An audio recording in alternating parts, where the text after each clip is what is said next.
परशुराम आर्थिक विकास महामंडल के राष्ट्रीय अध्यक्ष राज्य मंत्री दर्जा कैप्टन आशीष दामले ने ब्राह्मण समाज के लिए कराड़ में शीघ्र ही परशुराम भवन की स्थापना करने की घोषणा की।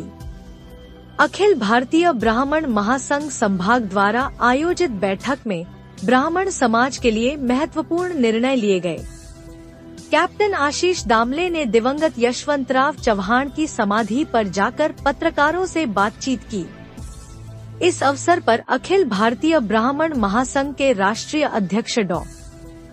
गोविंदजी कुलकर्णी, अखिल भारतीय ब्राह्मण महासंघ के महाराष्ट्र प्रदेश अध्यक्ष निखिल लातूरकर, अखिल भारतीय ब्राह्मण महासंघ की महाराष्ट्र प्रदेश उपाध्यक्ष सोनल भोसेकर, माननीय रावलनाथ शेंडे, शार्दुल चरेगांवकर एवं पदाधिकारी उपस्थित थे।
पुन्हा एकदा कराड दौऱ्यादरम्यान दर्शन घेण्याचा संधी मिळाली।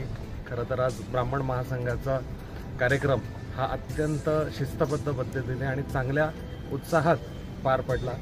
6 जिल्ह्याचे त्या ठिकाणी सगळेच प्रमुख पदाधिकारी हे उपस्थित होते आणि एकंदरच परशुराम आर्थिक विकास महामंडळाच्या माध्यमातून पुढच्या काळात ज्या काही समाजाला अपेक्षित काम आहेत किंवा जे समाजासाठी करायचं त्याचा एक लेखाजोखा आपण मांडण्याचा प्रयत्न केला। मला या गोष्टीचा आनंद आहे की एक चांगला कार्यक्रम एका चांगल्या वातावरणात या ठिकाणी कराडच्या भूमीमध्ये झाला आणि सगळेच जण सकारात्मक ऊर्जा घेऊन आपापल्या जिल्ह्यामध्ये संघटनेचं काम कशा पद्धतीने वाढवता येईल, व्यापक करता येईल यासाठी प्रयत्न करतात। त्याच पद्धतीने कराडमध्ये जी आपण स्वर्गीय यशवंतरावांची भूमी आहे तिथे परशुराम भवन हे लवकरात लवकर बनवण्यासाठी प्रयत्न करतोय। तर त्यासाठी सुद्धा आमची सकारात्मक चर्चा झाली आणि नक्कीच पुढच्या काळामध्ये महाराष्ट्राच्या प्रत्येक जिल्ह्यामध्ये आर्थिकदृष्ट्या दुर्बळ अशा ब्राह्मण समाजाला बळ देण्याचं, ताकद देण्याचं काम हे करण्यात। इतर महामंडळांना जसं शासनाचं सहकार्य असतं तसं या ब्राह्मण महासंघात जे काही महामंडळ आहे त्याला शासनाचं कितपत सहकार्य आणि तुम्ही त्याला कितपत हे करताय?